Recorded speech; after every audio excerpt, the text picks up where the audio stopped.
Cyntaf gan Delyth Jewel. Will the First Minister make a statement on reducing the risk of COVID-19 infections in factories and other closed settings? Diolch, Llywydd. Jyst cyn ateb y cwestiwn, ca I jyst ddweud gair o ddiolch I chi a pob un sy'n wedi gweithio mor galed I paratoi y siambr I helpu ni gyd I dod nôl fan hyn heddi. On Monday, Llywydd, I chaired the first meeting of a group to establish a National Health and Safety Forum for Wales, as proposed jointly by the Wales TUC and CBI Wales. It will advise on measures to reduce risk in closed settings over and above the extensive guidance already issued to the sector. I thank the First Minister for his response. I wrote to KEPAC and Merthyr Council on the 1st of April this year, expressing my concerns about a lack of social distancing and hygiene procedures in their factory in Merthyr after a constituent had raised alarms with me. The constituent was concerned that unless proper regulations were put in place, an outbreak of COVID-19 could happen there, a concern that was sadly justified. Now, whilst my letter to the company went unanswered, the council did take action. They told me that they arranged for the Health and Safety Executive to ensure the relevant regulations were being followed and that they arranged to have a full-time Food Standards Agency employee at the premises. But we know that this still wasn't enough to prevent an outbreak of COVID-19 at the plant, with 135 people now believed to have been infected. First Minister, I'm interested to know whether you were aware that concerns had been raised about this plant and whether you were satisfied with the action taken by Merthyr Council. And given that the outbreak still occurred despite their best efforts, do you now agree that you need to look again at tightening regulations for high-risk workplaces, such as meat processing plants, and that our excess testing capacity should be used routinely to test workers who work under these conditions so that future outbreaks can be better contained? So I thank the member for that question. Of course, concerns about the factory were raised by my colleague Dawn Bowden, and those concerns were taken up not simply with the local authority, but with other authorities who have a responsibility for ensuring safety at the plant. That is now overseen by an outbreak control team, which is drawn from both the local authority, the Local Health Board, Public Health Wales, the Environmental Health Department, Food Standards Agency, and by the Health and Safety Executive. That team is investigating the causes of the number of cases we have seen at KEPAC Merthyr. It is still unclear, in the advice that I have seen, as to whether or not the rise in cases was caused at the factory or was imported into the factory from the community. And that work continues to go on, and the Welsh Government is regularly updated on the meetings of that team. There's one today, and we will be guided by their investigations and the recommendations that I expect to hear from them. Melding. Thank you, Presiding Officer. First Minister, I note that the World Health Organization is likely to modify its advice on the cloud effect that is generated through breathing, and that the particles very fine that are so generated can hang in the air for hours, and they are particularly prone to do so in small spaces like toilets where there are hand dryers, for instance.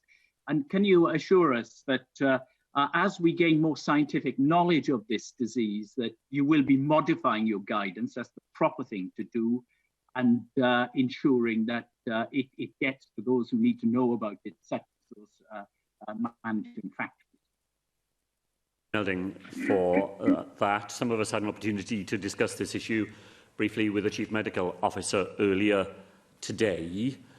His interpretation of the evidence that has emerged at the World Health Organization is that the bulk of transmission is still more likely to be communicated through droplets rather than through fine particles, and that was the view of Welsh virologists yesterday. But of course, I can give the member an assurance that we continue to follow the science. And if the science changes and if our actions need to change, then we will take those actions in line with the emerging evidence. And coronavirus has turned out all the way through to be a virus that causes surprises. And we know an awful lot more now than we did only weeks ago, and the evidence that emerged yesterday and overnight will form part of the body of evidence that the Welsh Government will continue to draw upon. Dawn Bowden.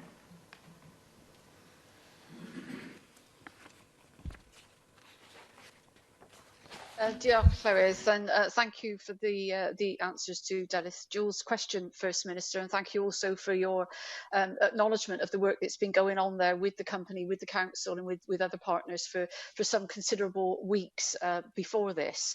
And can I thank the incident management team in Merthyr Tydfil and the Welsh Government for the updates and on the incident. That's been invaluable in keeping us informed. And so far, it is encouraging to hear that this incident remains contained and that there's no evidence at this stage of community transmission, and I thank everyone involved in cooperating to ensure that that remains the case. However, in light of this incident, can you advise me whether any other large workplaces in the area, particularly those with similar environmental characteristics that may not always be able to manage social distancing, are also to be inspected and their workforce tested? And can I ask what measures the IMT are putting in place to ensure that issues of community cohesion are also addressed, given that there's a very large Eastern European migrant workforce at these plants? Well, thank Dawn Bowden for that and for her acknowledgement of the work that the incident management team have carried out. They were unanimously agreed recently that an outbreak should not be declared at the factory, and this should continue to be managed as an incident. Dawn Bowden makes two important points.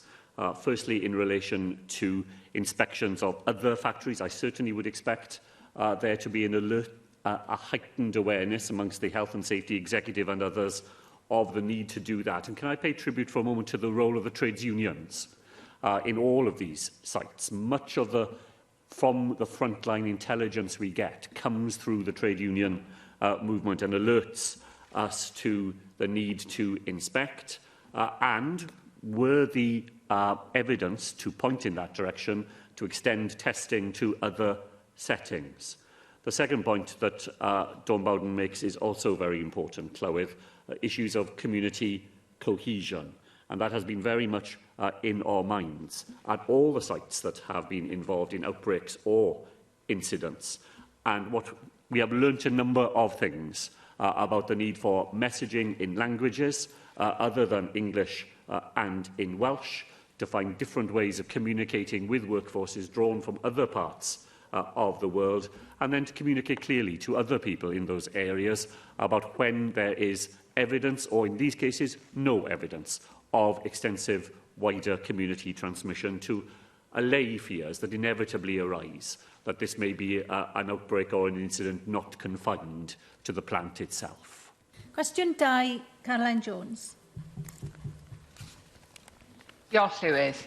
What plans does the Welsh Government have to review its guidance on the use of face coverings by members of the public? So the Welsh Government guidance encourages but does not mandate the use of 3-layer face coverings in public settings where social distancing is not possible. That guidance is kept continually under review. Thank you, First Minister. We now know that the SARS-CoV-2 virus can be spread not just by coughs and sneezes, but be carried in microdroplets, and that it can spread by asymptomatic carriers. Microdroplets are generated by breathing and talking. We also know that face coverings can help to catch microdroplets and prevent the spread of coronavirus. So why then is Wales one of the only countries in the world that does not mandate the use of face coverings in some settings? I would like to see face coverings mandatory in all public settings. First Minister, will you now commit to the mandatory requirements of face coverings on public transport and an urgent review into whether that guidance should extend to all public places? Diolch. Well, Llywydd, what I commit to is to keeping the issue continuously under review and to take the advice of those who are best placed to provide that advice to us. And the context changes and the advice may change, and if the advice changes, then our position in Wales will change as well. But I should say to the member, wearing a face covering is not by itself a magic bullet that prevents people from contracting or spreading coronavirus. And our own Chief Medical Officer has always had an anxiety, and it's an anxiety I see being shared in other parts of the world, that when people wear a face covering, they act in ways that they wouldn't if they weren't wearing it, and they act in more risky ways as well. The belief that by wearing a face covering it is somehow all right to not to observe social distancing, for example, not to take care in how you put it on and how you take it off, not to avoid touching your face, because we know that that is one of the ways in which the virus is most likely to be spread.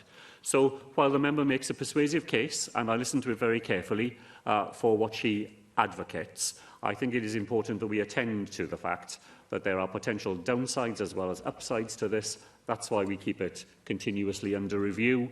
And if the position changes, then the Welsh Government's position will change as well. Laura Ann Jones.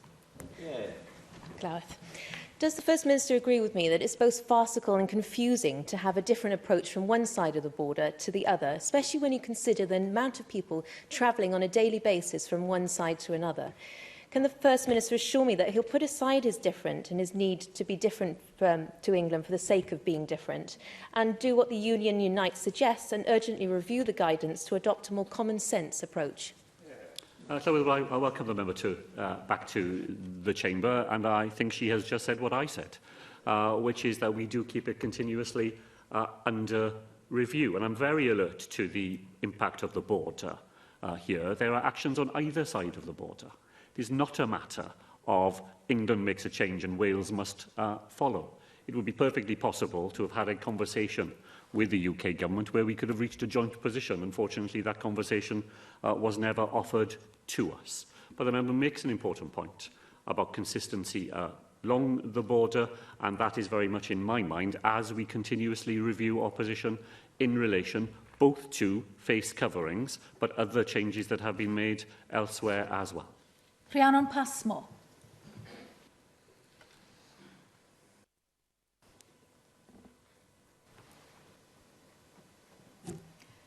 Rhiannon Passmore, we can't hear you at the moment. Can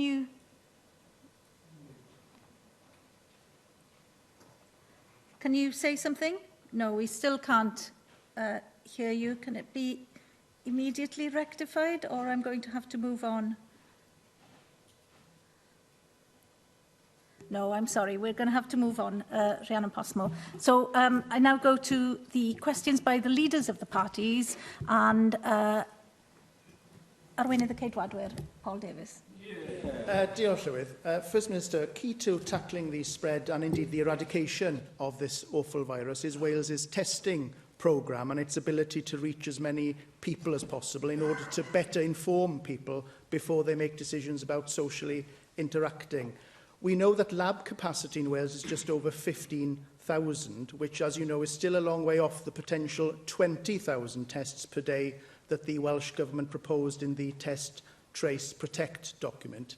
Indeed, we know that the total number of tests in the last 24 hours was 3,054, which means that just a fifth of capacity has been used. And more worrying, according to official figures, no extra tests were carried out between the 28th of June and the 5th of July for healthcare workers across Wales. Clearly, this shows that more testing could and should be done. First Minister, can you tell us why the levels of testing in Wales are so low? And can you also tell us what the Welsh Government is doing to increase the level of testing across the country? Well, Llywydd, I think the member might have acknowledged the fact that at 15,000 tests, that figure is the most we've ever had and has risen very steadily over recent weeks, and more capacity will be added to that as well. I think the issue on testing, however, the number of tests that are used, is a good deal more complicated than he suggests, because underlying his question is the assumption that more is automatically better.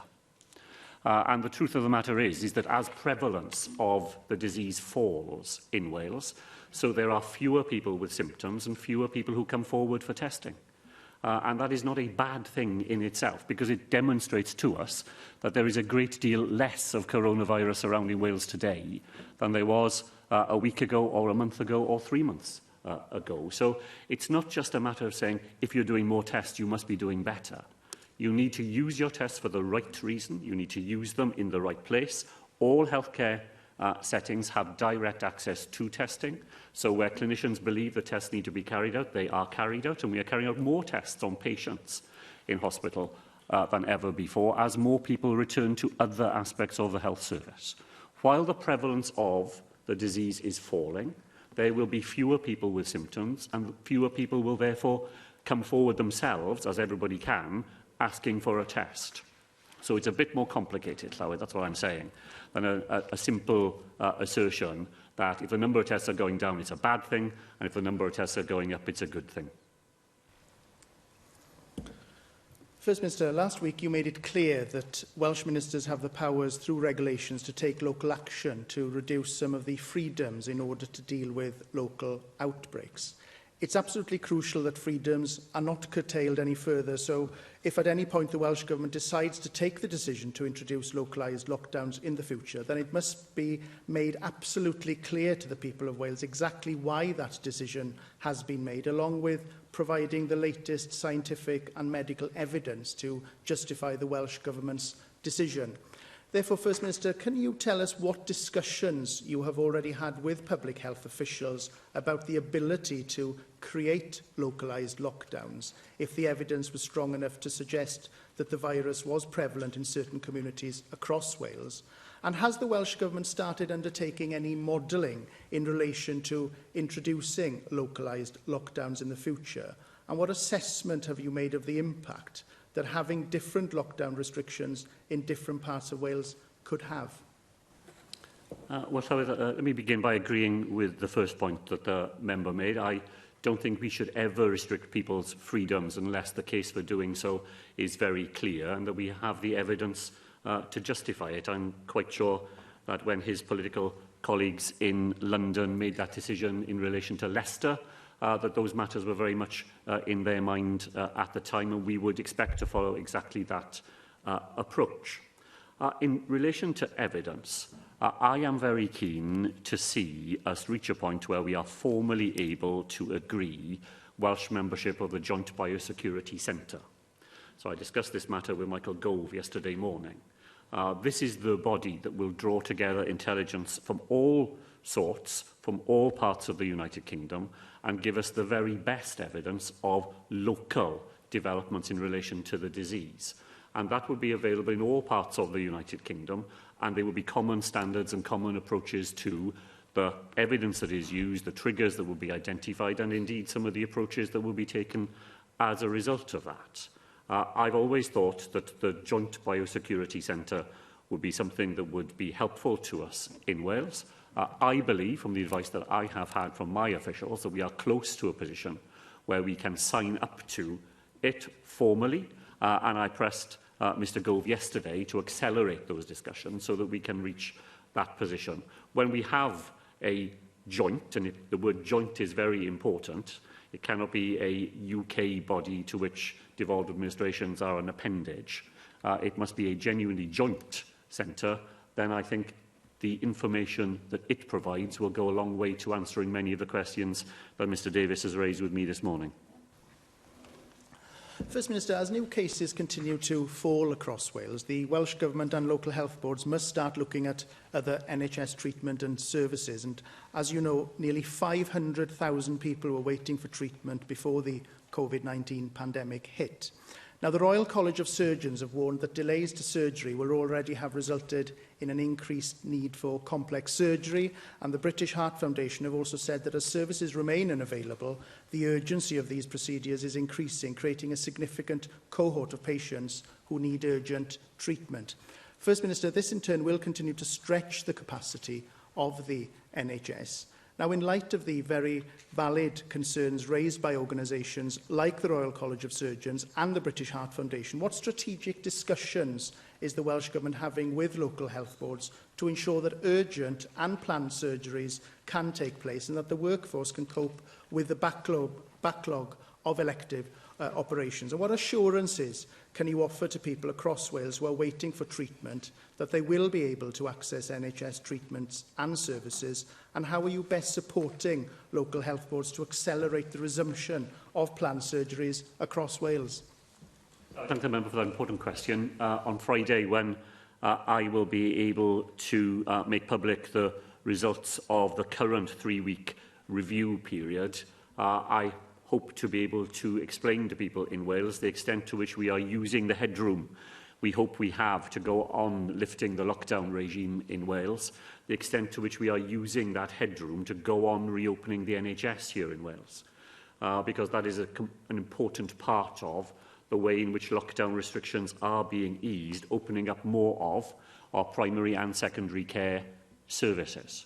I don't want to say to the member or to anybody else that this is a straightforward process. An enormous amount of work is going on to create green zones, as they are called, inside our hospitals, coronavirus-free zones, so that operations can resume and people can be confident in returning to those settings, that they won't run the risk of being infected by people who are already suffering from the disease. By itself, that will limit the number of operations, for example, that a theatre can carry out in any one day, because the levels of biosecurity that are necessary to prevent the spread of coronavirus are very real and will have a limiting effect, in the best of circumstances, on the extent to which activity can resume. At the same time, Llywyd, the NHS is having to prepare for the winter that lies ahead, the flu season that lies ahead, and the warnings we all hear of a resurgence of coronavirus in winter conditions. So while our colleagues in the NHS are making enormous efforts, demonstrated in the second quarter plans that they have submitted to the Welsh Government to reopen the health service, this will be a balancing act of many competing demands, and nobody should believe that there is an easy or straightforward path back to the levels of activity that the NHS in Wales and elsewhere in the United Kingdom were able to conduct in a pre-Covid world. Arweinydd Plaid Cymru, Adam Price. Diolch Llywydd. Ga i ar y dechrau ategu ar ran Plaid Cymru y sylwadau ynglyn â'r hiladdiad erchyll yn Srebrenica yn angof ni chant fod. First Minister, I've been contacted by the owner of a care home in my constituency. His employees, as he puts it, are hard-working and undervalued, and he urgently wants the Welsh Government to honour the promise made in May that every worker in a care setting would receive £500. Now, waiting for Westminster has never served us well in Wales, and yes, the UK Treasury needs to find its moral compass by making the payment tax-free. But there is something that the Welsh Government could do to ensure workers receive they receive in full the amount of money they were promised, whatever Westminster decides. In December last year, doctors in Wales were promised that their tax bills would be covered by the NHS while working overtime. Will you, if necessary, offer the same tax cover to carers so they are not left out of pocket? So it's an important point that Adam Price makes, and we continue to discuss exactly that with the trade unions in particular. But to make that decision today will be simply to allow the UK government off the hook, because any suggestion that we will pay it will guarantee that they will not do the right thing and, as you say, rediscover their moral compass on this issue. So we have continued to be in what we regard as constructive discussions from our point of view with the UK Treasury, outlining ways in which this payment could be made free of tax and national insurance. I am not at the point where I think those discussions can be drawn to an end and simply to allow the UK government to be absolved of its responsibilities and to spend more Welsh government money on responsibilities that they themselves ought to discharge. We're not asking them for money, as I know Adam Price understands. We're simply asking them not to take away money that belongs to Welsh workers. The COVID-19 pandemic has highlighted the importance of the care sector, and I have to say, after reading the Health Committee report today, also its neglect. The care sector has been characterised by zero-hour contracts and low pay for decades. Pay scale research estimates the hourly rate on average, for example, to be £8.19. Valuing our care workers must surely start with a decent pay structure comparable with other professions. In February, your government promised that the lowest paid NHS staff would receive the real living wage of £9.30 an hour. Should not that principle, as a first step to parity with the NHS, be applied now to workers in the care sector? First Minister, in truth, can we afford not to? Well, I agree with Adam Price Llywydd that the coronavirus crisis has shone a spotlight on to the sector and the way in which it has been undervalued over so many years. In the end, the challenge is not for government.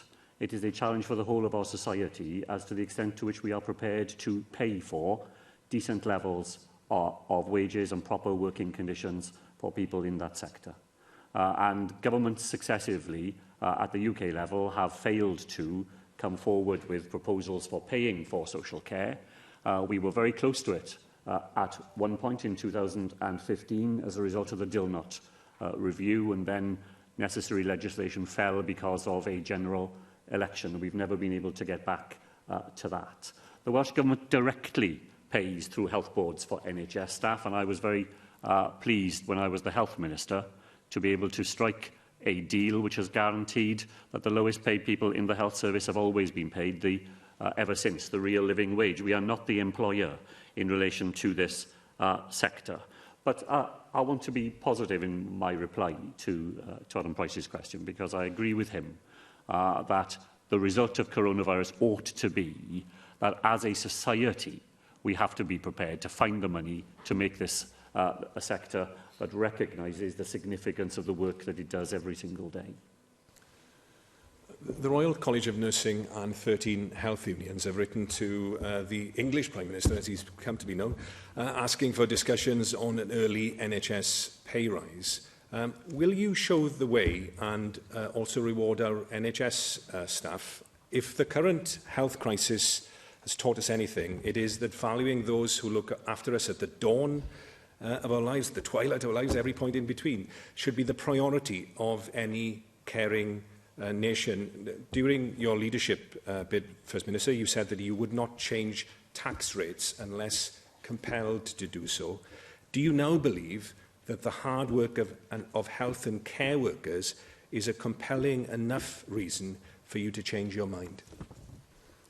Llywydd, we will continue in the way that we do, through the spirit of social partnership, to negotiate with the health unions and the local health boards in relation to pay and conditions in the health service. That's the way we do it, and that's the way we intend to carry on doing so. Those discussions are not always easy, nor should they be. Social partnership is not a cosy regime, but it is a place where we get together to try and find common solutions to common problems, and that's how we will approach the pay issue with our NHS staff. My party made a commitment, Llywydd, not to raise income tax rates during this Senedd term. That remains our policy position.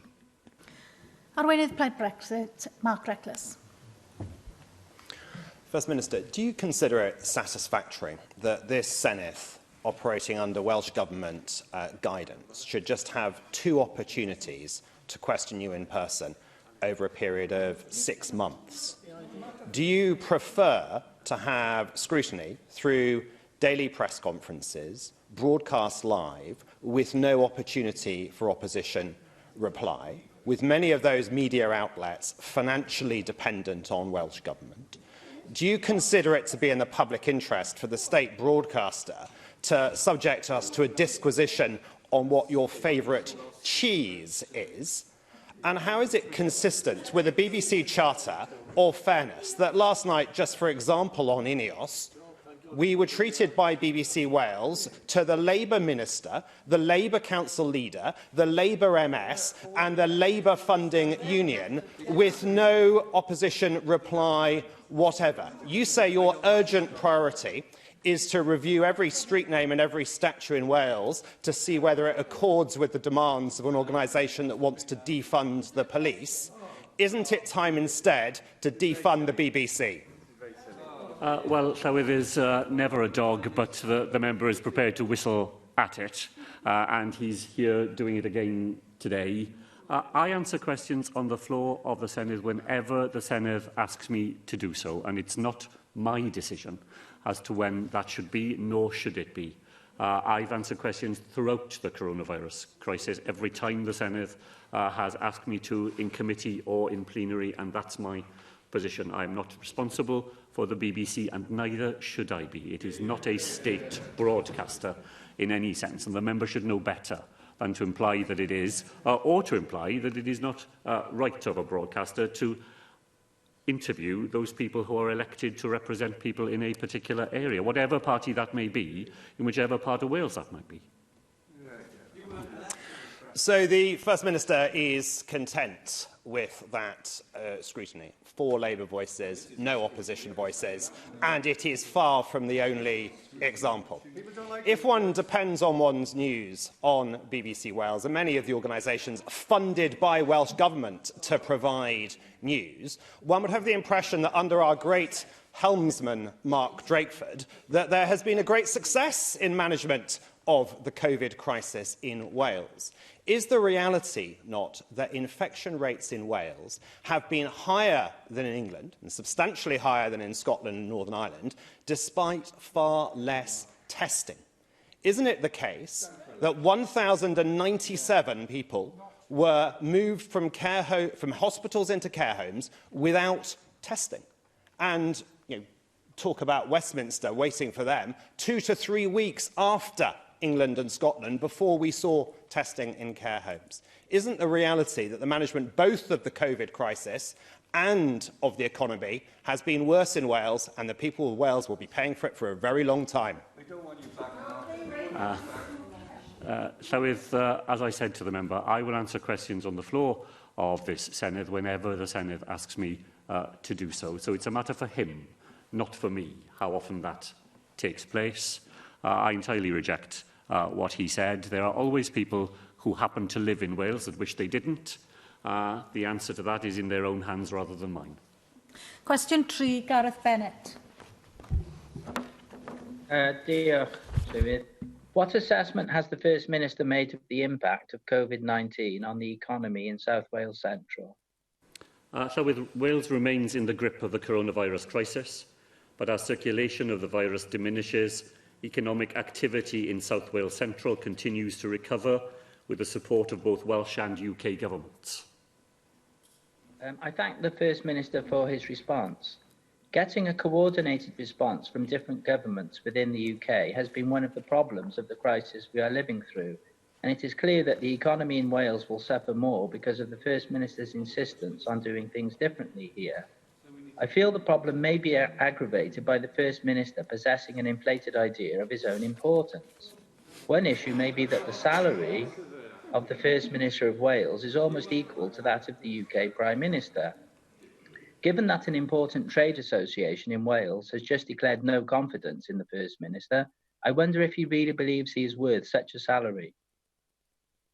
I work as hard as I can every day to attend to the needs of the people in Wales. I understand that the member has a great deal of difficulty in understanding the difference between what is possible for Wales and what is possible elsewhere. I see in his last contribution, my attention was drawn to his contribution on the 24th of June, when he said, we know, he said, that Mark Drakeford didn't even attend Cobra meetings for several weeks when he was able to do so.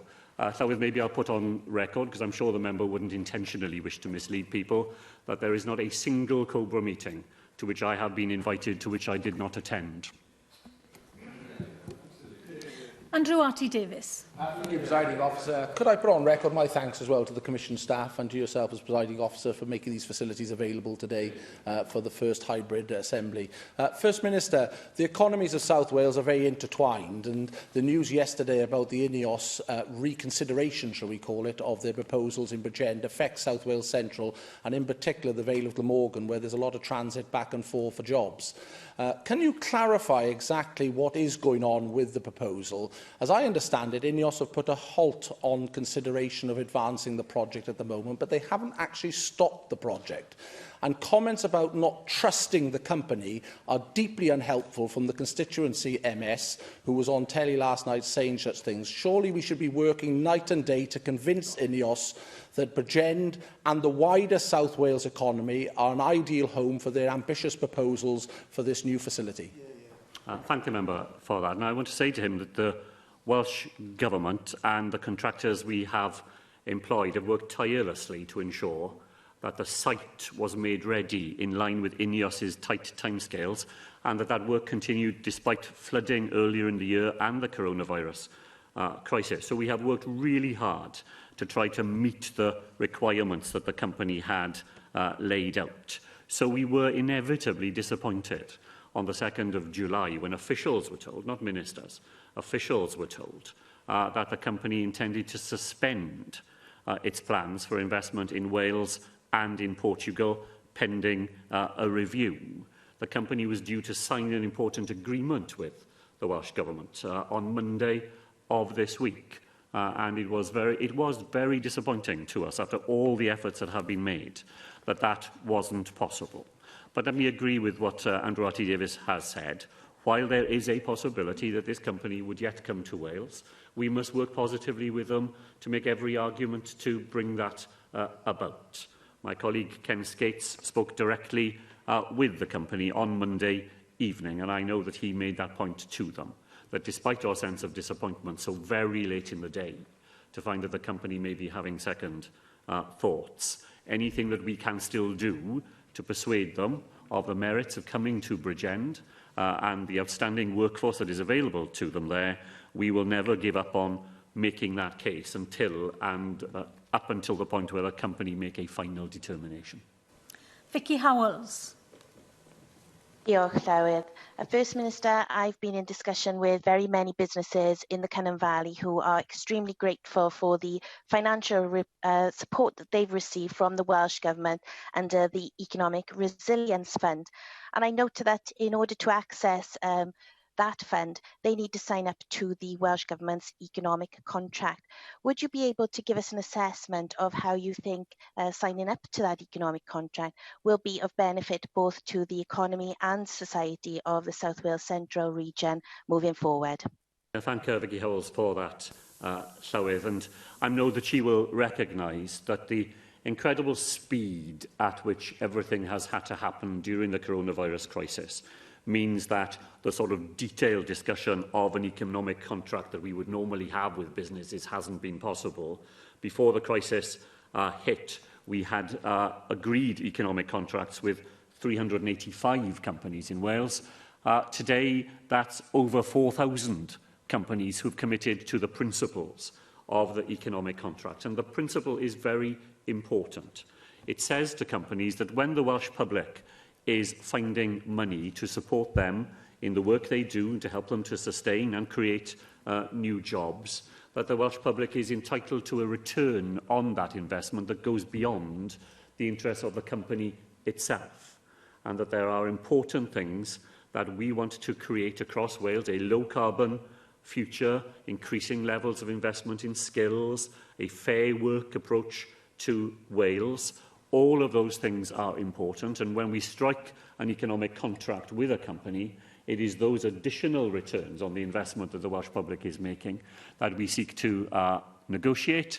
And the good news is, Llywydd, that companies in Wales very readily see the benefits of that. They too want a future in Wales that allows them to go on trading successfully in a country where we don't have low pay, where we don't have low skills, and where we are focused, as the Wellbeing of Future Generations Act requires us to be, on making decisions today that give those who come after us a proper chance of a successful future.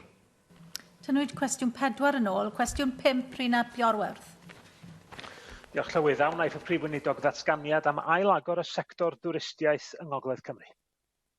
Diolch am cwestiwn Llywydd. Mae codi'r gofyniad i aros yn lleol yn caniatáu i bobl deithio o amgylch Cymru. Mae atyniadau i ymwelwyr yn yr awed agored yn gallu agor, ar yr amod a'i bod nhw'n gwneud hynny'n ddiogel. Rydw i wedi nodi y dylai llety hunan gynhaliol a darpariaeth llety garwch awyr agored baratoi i ail-agor yn yr wythnos sydd i ddod. Diolch am yr ymateb yna. Dau beth hoffwn i codi yn gyntaf, apel unwaith eto am ymestyn y gefnogaeth i busnesau twristiaeth a lletygarwch. Mae colli cymaint o'i tymor yn golygu bod nhw'n barod wedi colli cyfran sylweddol o'i trosiant blynyddol ac efo amser yn brin iawn i wneud i fyny am hynny wrth gwrs. Ond mae'r ail bwynt ynglyn â natur twristiaeth. Mi fydd y Prif Weinidog yn gwybod fel finna am y pryder gwirioneddol sydd yna am ddychweliad twristiaeth achos di bygythiad y feirws ddim wedi diflannu.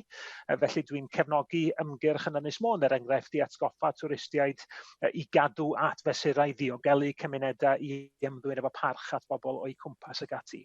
Ond dwi hefyd yn meddwl bod rwan yn gyfle i ail ystyried natur y berthynas rhwng twristiaeth a'n cymunedau ni mewn ffordd mwy sylfaenol.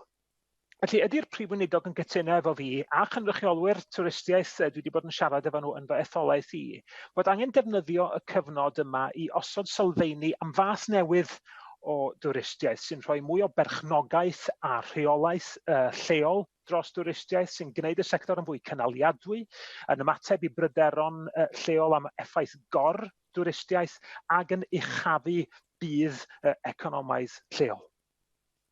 Wel, Llywyd, diolch i'r un Ewrodd am y cwestiwn diddorol na, a jyst i ddweud yn gyntaf, dwi'n cydnabod y ffaith mae twristiaeth yn bwysig iawn i bobl yn Ynys Môn.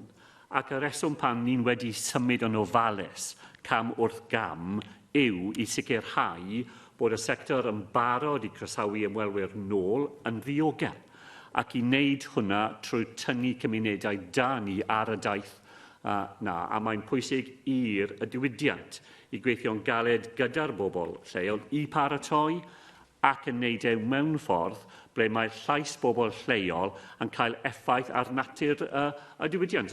Beth mae'r un Ewrodd yn ddweud am y cyfres i da ni i ailfeddwl am hwnna yw rhywbeth pwysig. A pan dwi wedi siarad gyda'r grŵp ni wedi tynnu dy gilydd, a ges i cyfle i wneud hwnna yn diweddar ar y 19 o Fehefin, un peth oedd yn taro fi oedd, a pwynt oedd pobl yn y grŵp yn codi, mae nhw'n awyddus.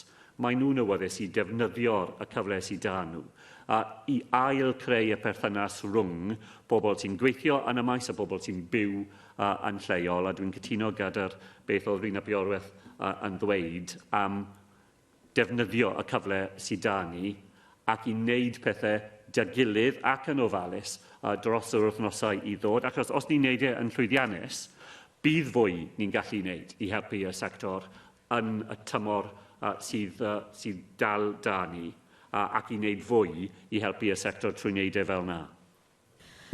Janet Finch-Saunders. Diolch Llywydd. First Minister, 24,000 people work in the manufacturing industry in food and drink, with around 230,000 employed in the wider supply chain. There are around 3,700 different Welsh food and drink producers on retails, and the vital stage is the hospitality sector. Will you consider reopening the hospital sector indoors from the 13th of July? But more importantly, advise them of this now. If not, what do you say to the Welsh Independent Restaurant Collective, whose survey found that at least 30,000 jobs losses are expected in the sector, and that nearly half of these have happened already? Could you explain to me how it is seen to be safe for children to be in classrooms eating their lunch, but yet unsafe for adults to sit inside a restaurant? Well, Llywyd, I think it's very easy to explain the difference. As far as I know, alcohol isn't being served in schools in Wales, whereas it would be in the context that the member refers to. The idea that these things are somehow comparable is clearly nonsensical as soon as you begin to consider it. No, I won't be reopening indoor hospitality from the 13th of July, but I'm very glad indeed that we've been able to work with the sector and that outdoor hospitality will be reopening in Wales from that date. And what we will then do is to work with the sector to see that they make a success of that reopening, that they deliver on the many compensating measures that they have, I think, in a very committed and imaginative way, come forward with measures to mitigate the impact of coronavirus. And provided we can see that that is being done successfully, then we will be able to move to reopening indoor hospitality. And what I think the member never seems to grasp is that unless you're prepared to do this in a careful way, then people won't come back to use those facilities. People won't have the confidence to come back to restaurants and cafes and public houses in Wales unless they know that we have worked together to make those places safe. The weeks ahead in which the sector will deliver, I feel confident, on the promises it has made, will be an investment in making sure that when we are able to move to indoor hospitality, people in Wales will have the confidence to return to it, and that will have stood that sector and those businesses in very good stead. Cwestiwn 6, Sian Gwenllian. A newch chi yn diweddaru ni am drafodaetha'r Llywodraeth ynglŷn â'r 94 o swyddi sydd yn cael eu colli yn ffatri Northwood Hygiene Products ym Mhenygroes yn fetholaeth i?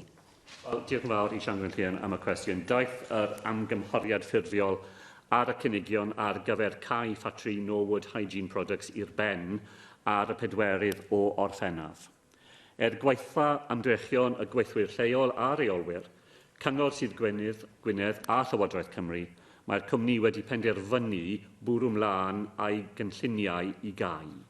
Mae'r ymdrechion nawr yn mynd i ganolbwyntio ar cefnogi staff a chwilio am fuddsoddiad eraill ar gyfer y safle. Diolch i'ch Llywodraeth chi am fod mor barod i roi help ac i gefnogi y cynnig amgen gan y gweithlu ym Mhenygroes, ond yn anffodus, fel ydych chi'n deud, mae'r cwmni wedi gwrthod y cynnig hwnnw am resymau masnachol ac mae nhw'n bwrw mlaen i ddiswyddo'r 94 gweithiwr sydd yn ergyd anferth.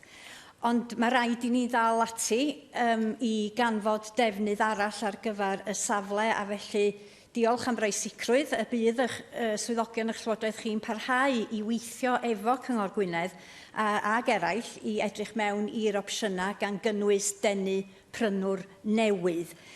Mae 94 swydd yn y ffrinalla yn gyfwerth a miloedd o swyddi mewn rhannau mwy poblog o Gymru ac yn heiddi'r un ymdrech ar un sylw gan eich Llywodraeth chi wrth i ni geisio ffordd ymlaen. Wel, diolch yn fawr i Sian Gwenllian. I cydnabod y pwynt oedd hi'n wneud am yr effaith o colli 94 o swyddi mewn lle fel Nantle.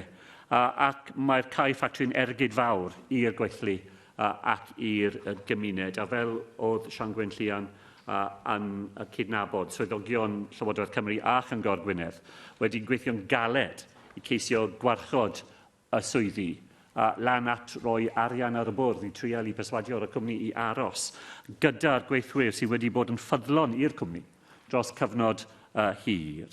Nawr, fel oedd Sian Gwenllian yn dweud, mae rhaid i ni feddwl dy gilydd am sut ni'n gallu tynnu buddsoddiad eraill ar gyfer y safle.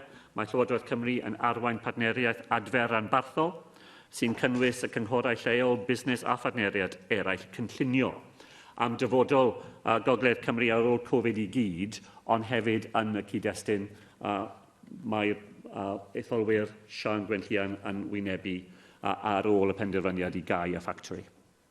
Cwestiwn 7, Nick Ramsey. Diolch, Llywydd. Will the First Minister provide an update on the latest block grant drawdown from the UK Government?